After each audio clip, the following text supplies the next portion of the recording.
Starting with today's lectures, we will explore more a little bit into some of the things in Android Studio, and we will get more insight, more information about the application development that we are going to be doing in here. Okay, so we have two applications. We have two modules in this case. We have the buyer and the seller.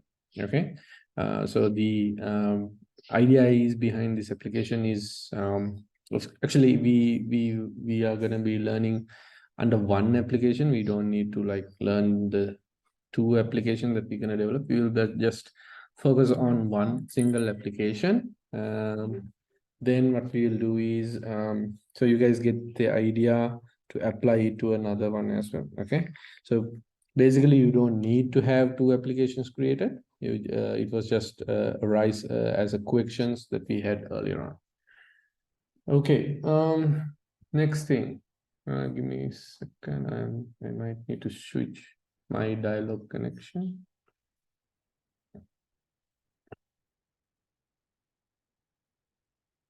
Okay, I will.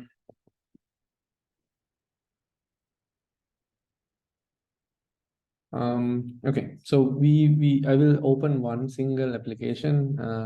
Let's keep everything in like the seller application, since this is a basic application that we have.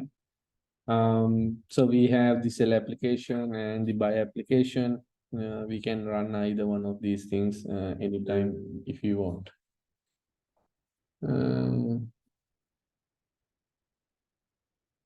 Okay.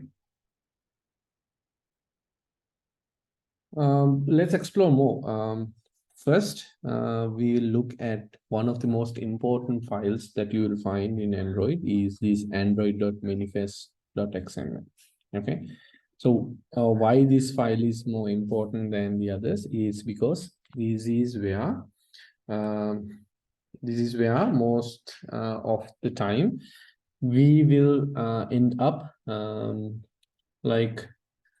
we will be like end up using application related things in one single place. So we call these manifest. The manifest is something that we can consider a metadata for our Android application. Okay, so these what are the metadata it contains? Okay, what are the metadata that we should know about in this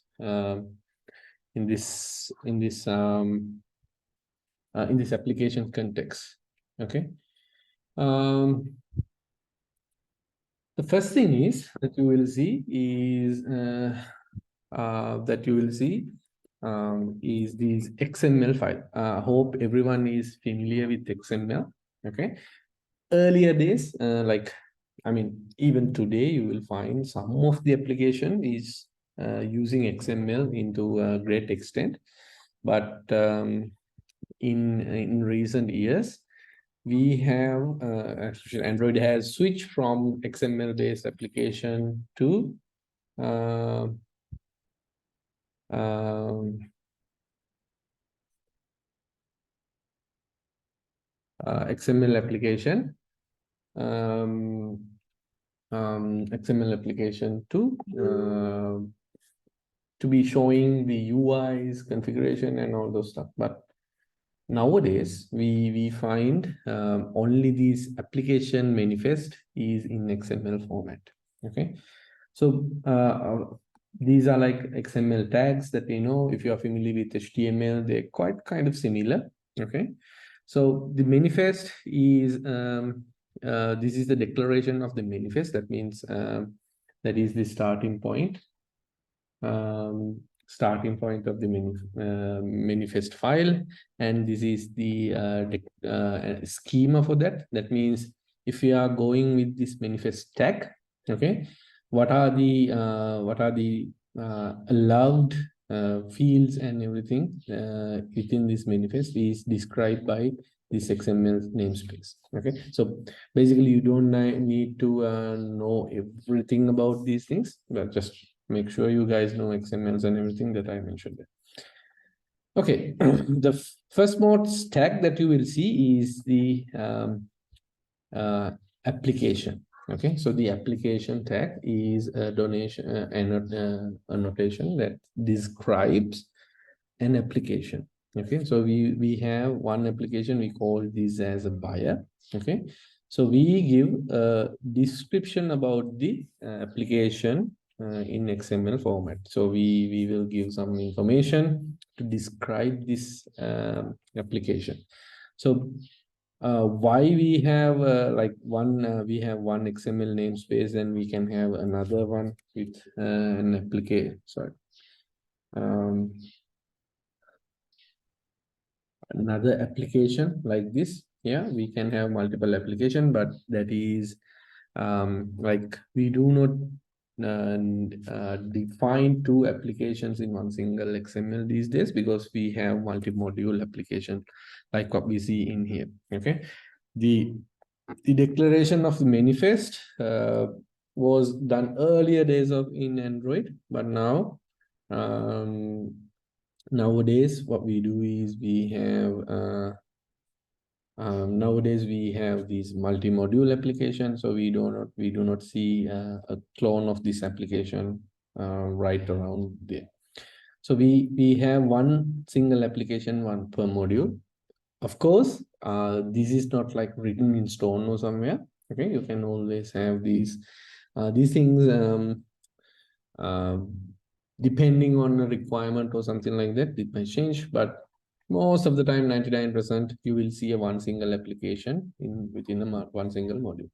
Okay, so within the application tag, we have several attributes around here. Okay, so some of the attributes, even I do not have the clearest idea. In a scenario like that, okay, what you guys have to do is hover over this attribute, and it will give you guys a brief introduction about what is this attribute is all about. Okay, not every day you will need these things, but if you come across a situation, this is the place that you want to see. So some things are really easy to identify. For example, the icon. Okay, the icon is supposed to like show what is the icon that will be shown in the application. If you guys can remember, we have something called the launcher. Okay, this is the launcher that we get.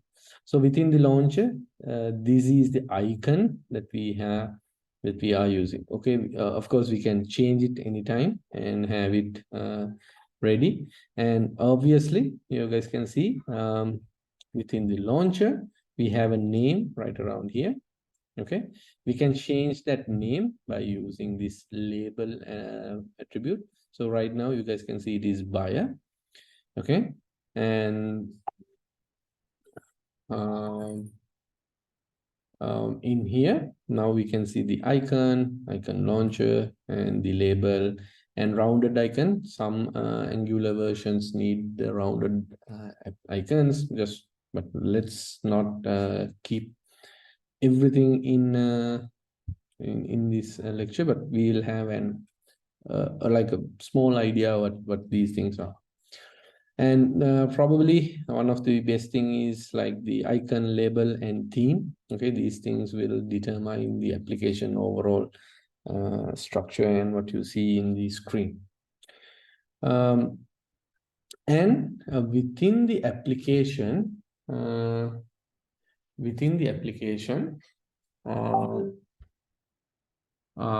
we have something called an activity.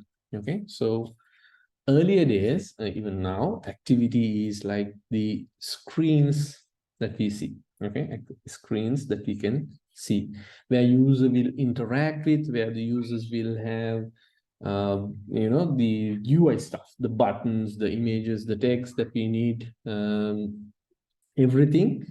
The wrapper, the UI that we see is boiled down to something what we call an activity. Okay, so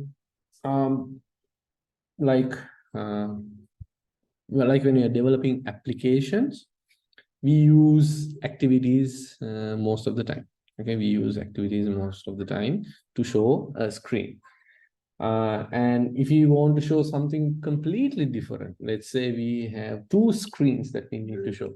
Okay, in a scenario like that, what will happen is we will go to the we will have two activities. Okay, from activity A to activity B, we will just what we call, we do a navigation.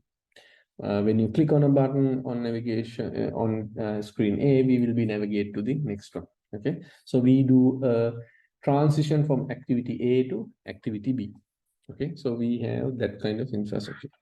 But later on, Angular added something called fragments. Okay, so we have something called activity to show things. Then in later Android releases, they have introduced something called fragments. Fragment do the same kind of thing like activity, but only difference is the fragment, we consider those things are lightweighted. Okay, so within an activity, we can have multiple fragments. That means, let's say, for example, we have a huge application. Within the huge application, we do not need activity per page, but we can have fragments to represent one single page. But all those fragments should be combined, or should be using an activity for the wrapping part. Okay, we'll see these things in action. Don't worry if you don't understand. I'm just giving you the context. So we have something called activity to show stuff. Okay, and there are, of course, like this is the easiest explanation that I can give. Activities is used for showing stuff and interacting with that. Fragment does the same, but in more lightweight. Okay, so recent years, rather than developing activity-based applications, we use one single activity and multiple fragment-based applications. So that's main reason to use only one single activity and multiple actions, multiple fragments, is the memory consumption that is limiting activity development. Anyhow, we'll see these things in action. But right now, when we are starting our application, we need to see something. Okay, we need to see something. If I click on this, you guys can see I am seeing some view in here. Okay, I can see a view in here. It says hello Android. Okay, so within the application, we have an activity. Okay, so this activity represent the view that we are supposed to see. Okay, so what is the activity that we are supposed to see? It is called the main activity. That is like the naming convention we use.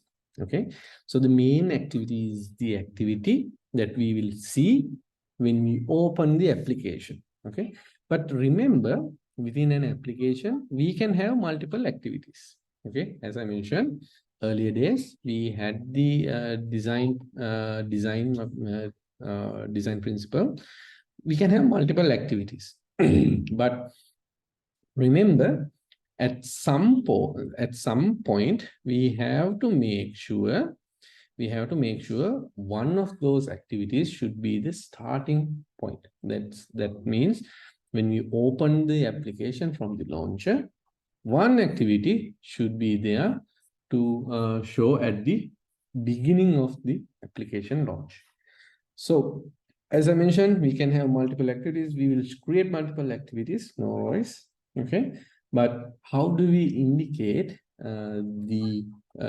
given there are several activities, which one to show first, which activity to show first? So that is done by something called this intent filter.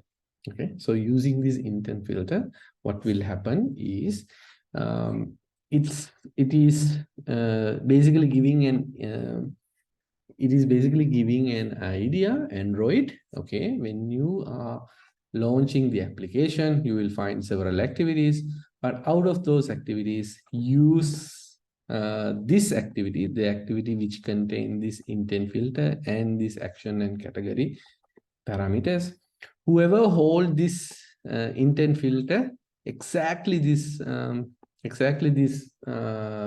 section or these parameters should be the one showing the starting activity. Okay, so as I mentioned, there will be several activities, but not all those activities have this intent filter tag.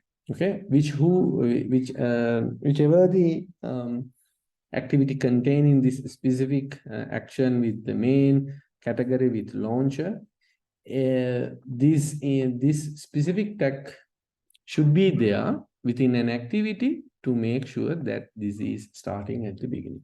Okay, otherwise it will not work. Okay, we'll go more in detail, but I'm just giving you guys an heads up what's to be expecting in the manifest.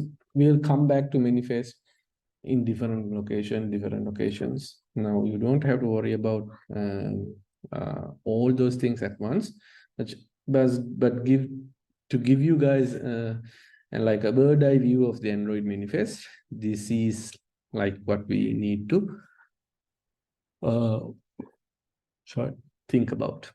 Okay, so one other thing that you guys might have seen is that if I sometimes it shows like you guys can see rather than it is showing the label itself. Okay, in here the application label, that means the application label that you see in here, rather than seeing that application label,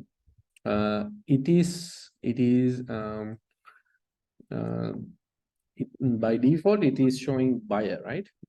I mean the value that we see is buyer, but the label value, it is not buyer, but it is something at string app name. Okay, what do you understand by this? So if you guys can remember from last lecture, we had talked about some things called resources. Okay, we have touched upon a place where we call resources, and under here we have some values, and in here we see an XML file called strings. Okay, so this is a generated application. So this is something that we will be looking at. So rather than seeing the label in here, rather than showing the value in here, it is pointing to a resource. In here, we are specifically said what kind of resource. It is going to be a string resource. Okay, at string resource. Okay, it's not saying resources, but it's mentioning. Take a look at the string resource file.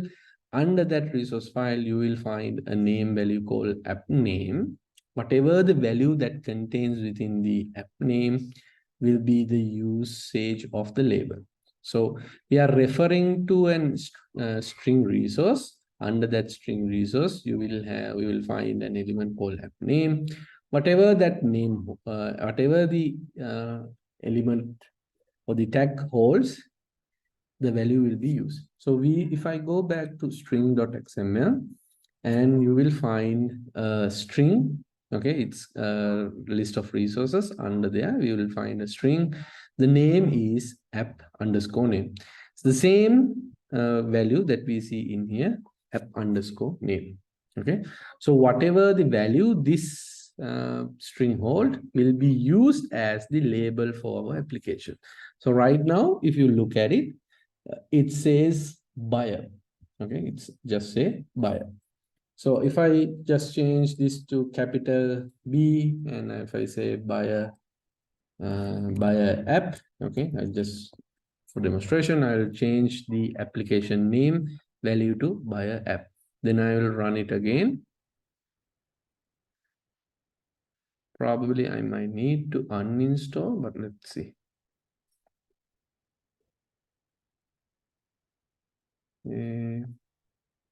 Yeah, so the buyer app already has installed. I will just remove that because sometimes a configuration like that need reinstallation. Maybe a clean build will also do. Sorry, I'm working on the cell application. Sorry, I need to select the buy app. Okay, then run, not the seller. Okay.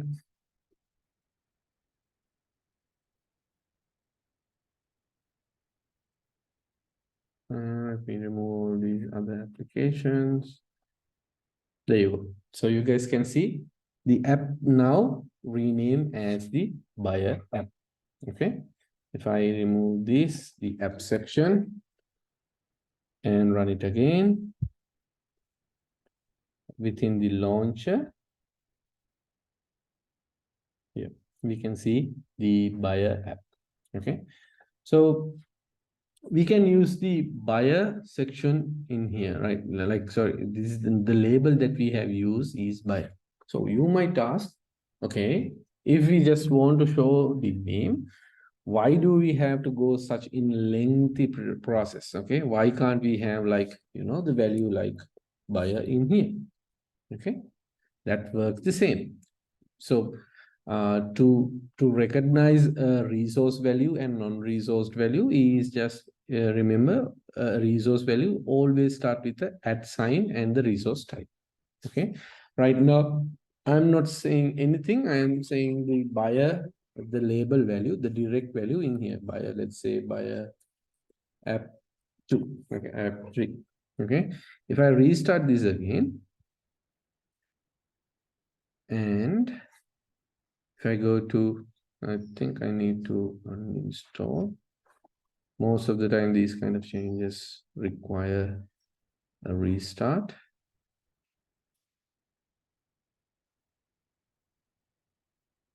Okay, and you can see the time that takes to compile these things is a little bit greater than the one we had earlier on. If I go back to the launcher,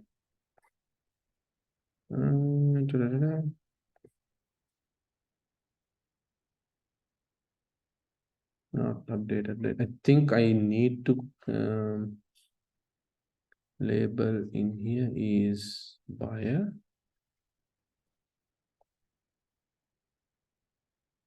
Okay. So sometimes these things can happen. Even though I change the label to buyer app 3, it is not showing in here. Okay. There can be few reasons for that. That means most of the time when we are running the Android Studio, they cache the build. Okay. That means when we, to make things more smoothly running or run a little bit faster, they normally do is they cache these things. So in order to release the crash, so you have a menu item called build. Okay, and in there you will find an option called clean project. Okay, make sure to give the clean project. That will delete most of the application caching that we have. It is build and clean project. Okay, and once it is done, you can use the run project, or you can click build and you can say rebuild project. Okay, so you guys can see again now the building process has started, because these kind of things sometimes they do not appear as it is because of the caching and some errors that we are doing. So let me try to run it again, see whether the label has updated. Still not. Am I running the name?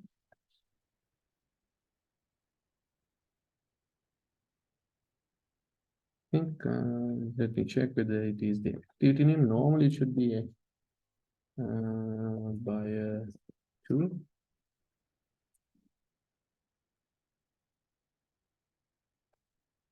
Okay, sorry. The value that we need to change is in the activity, not the application. Sorry, my bad.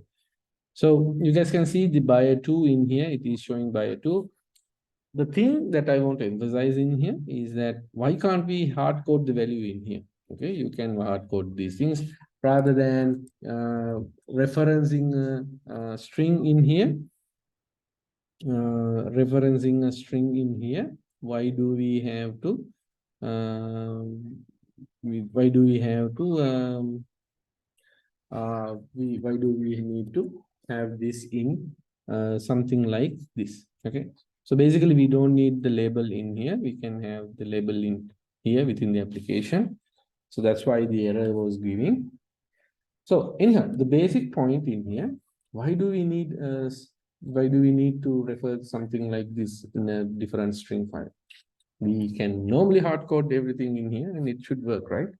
The main reason that we do not do such thing is due to the reasons like localizations.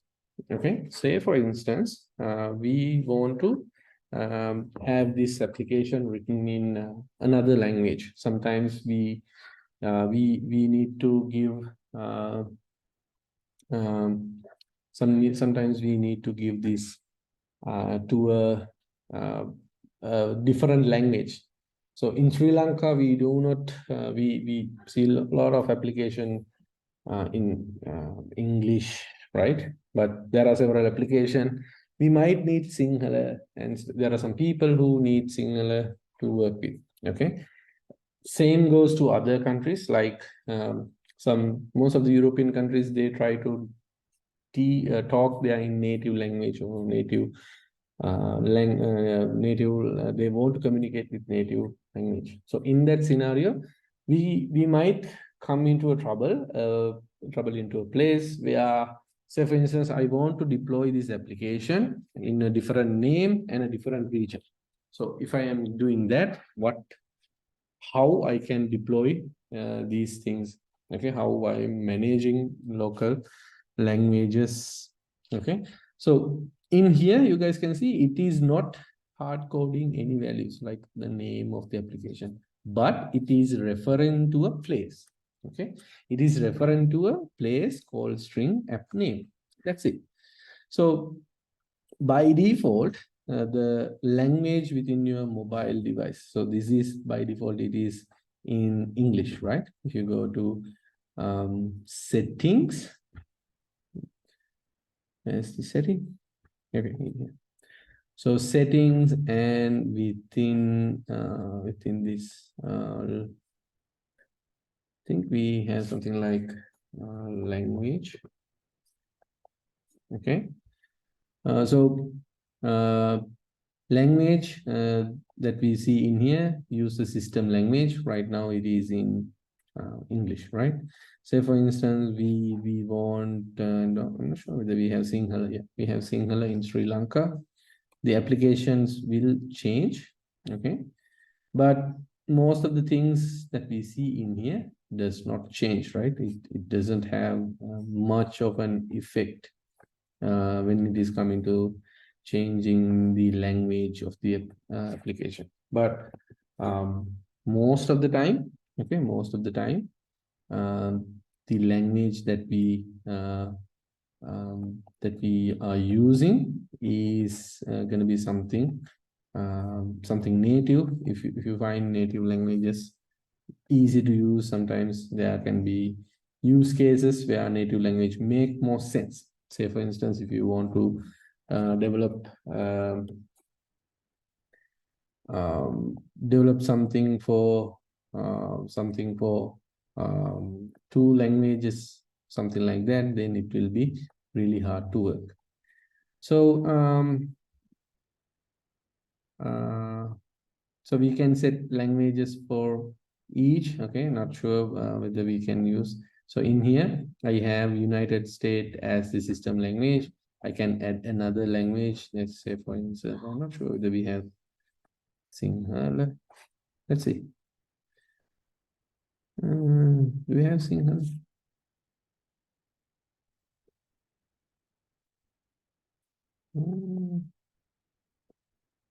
Okay, we have Sinhala. Okay, so we have Sinhala as a language. We can even change the system default. So you guys can see everything has changed to Sinhala right now, right? So Bhasha, I'm not sure. So sometimes these kind of applications, so you guys can see in here, most of the applications says it's in say it is a Orlosua, Camara, that means in native language we have that. But our application still show Bayer 2, okay, the language that we have used.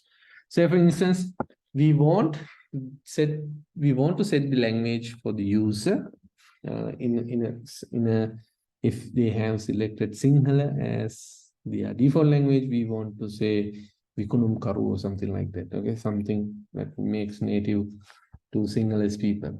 Okay, so in order to do that, I'm not a good Sinhala typer. Anyone can send me within the chat something like Vikunum Karu or something like that. Can anyone please send me in chat? I'm not a good singer typer. I don't have even a single keyboard. So that's why I'm asking. Just send me that while you are here. So when we have something like that, we can put the name in here. Okay, but the problem is that is hard coded. So if you change language to English, it's still show you the language, the name that we have hard coded. Okay, so that is not a good design. Okay, that is not something that we think going to be something good. Hopefully, we have this string XML translation for by default in the latest version. It shows the translated translation to be added. How we can do that? Okay, that's remember these things are like new features. So make sure your Android Studio is up to date as of this recording. So we can see this open editor section. Now you guys can see a different window where we can see the key that we are using in here. The key is this, the app name, and the resource folder, that is the same thing, untranslatable. Okay, default value is Bayer. Okay, if you haven't designed any language or if you haven't specified any language, it's going to be it's going to be Bayer. Okay, so if I want to add if I want to add another translation, okay, check.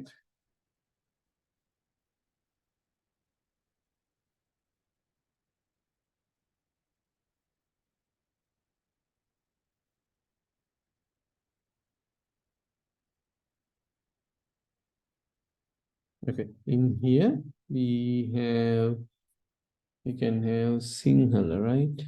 Let me check. Sinhala. Okay, see. In here, if we add Sinhala, wait a second. Okay, so if I had Sinhala in here, now you guys can see another extra file in here, string.xml, but right now it is showing SC. Okay, C. Okay, so that means this is the default XML. This is the Sinhala version of that. Okay, so anywhere, any place that we are using Sinhala, okay.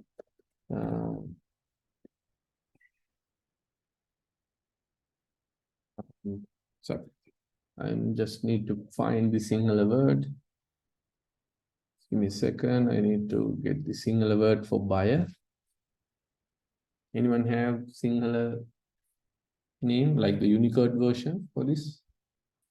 Please send it in the chat. I don't have my keyboard in here, that's why. Okay.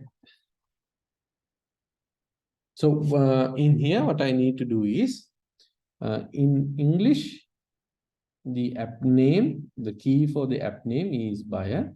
For Sinhala, the key is going to be the same. You can't change the key in here. But we can um, we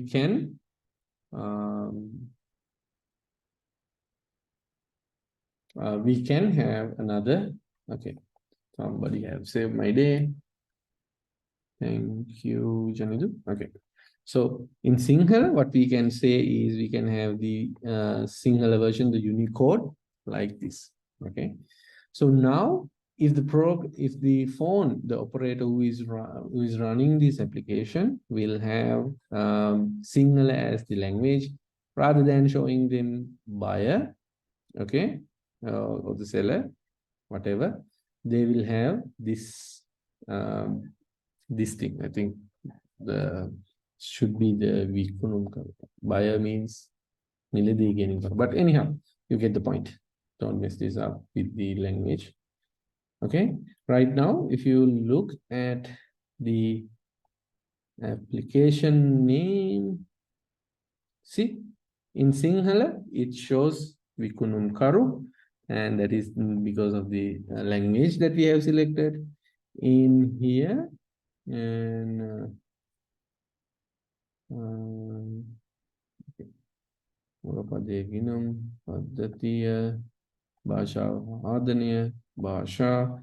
If I change that to English right now, the system language changed to Sinhala. And if I go back to the app drawer, now it says buyer. Okay, so you guys get why this kind of key value naming is important. The main reason for this is that we have these two resources files where we can identify and change according to the language. Okay, this is only one section that we are that we can have the values for this. Okay, so default value is buyer, and in here we can have okay. So there you go. That's the main reason. The default value is buyer and Sinhala is Karu. So you guys get the idea on why these kind of things is very important in this section. Okay, so you guys can see in here we have different two files in here. It's also showing the translated value in here as well. So make sure you have the language of choice if you're right.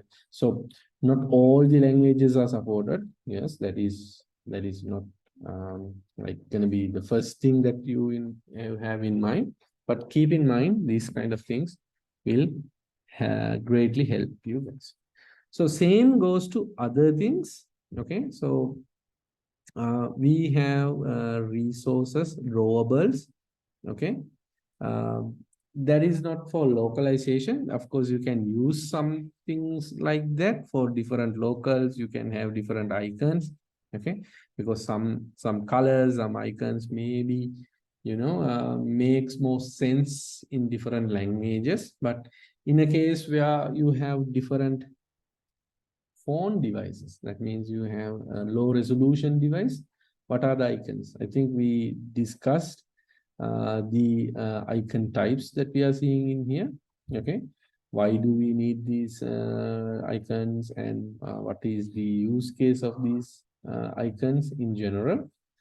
So basically these icons are here for different device resolutions. Okay. So we have talked about localization, about strings, string values, why these things are important. Okay, so let me close all the other tabs.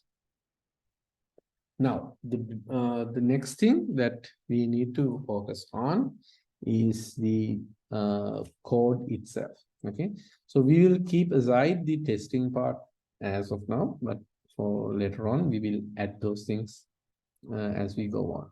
Okay, so within the application, we have something called the main activity.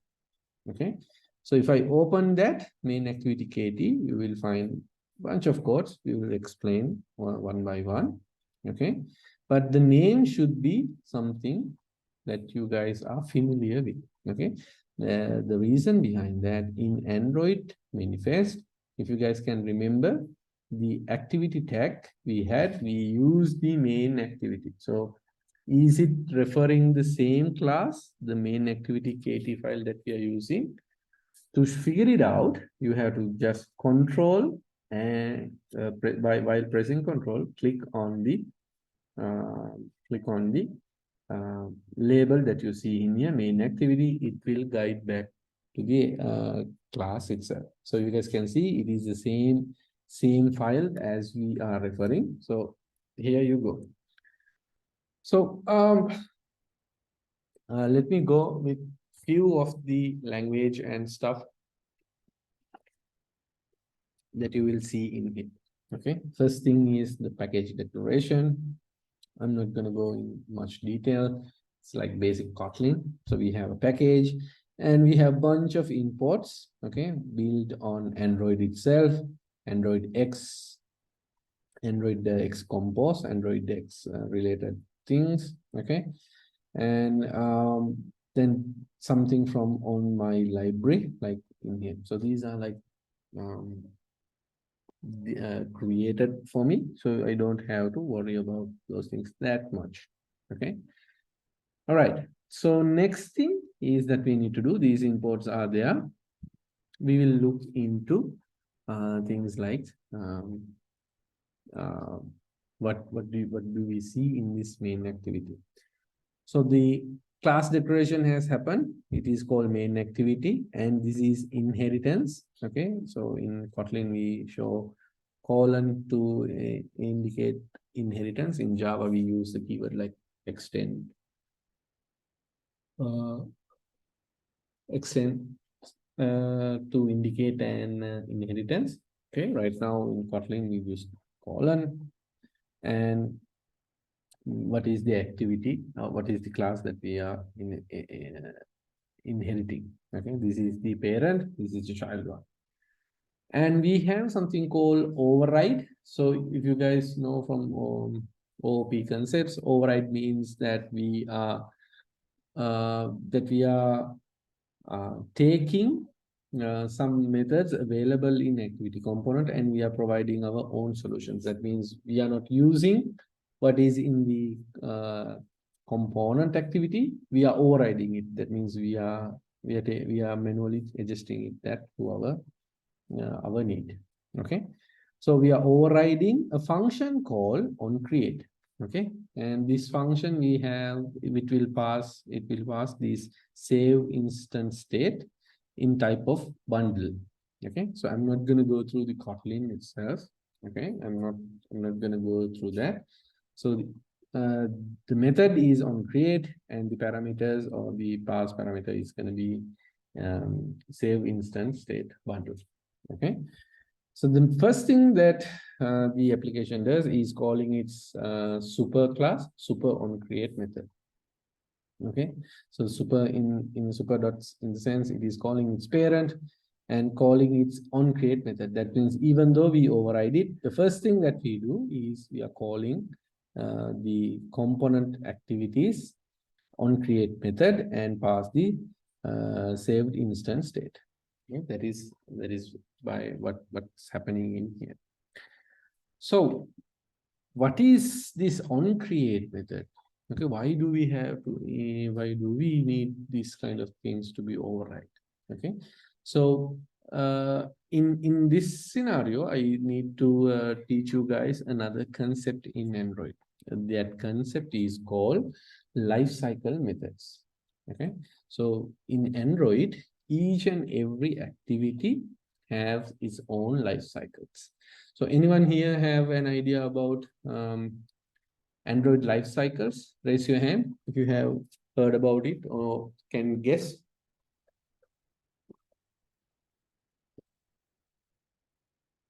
Anyone have an idea about life cycle methods?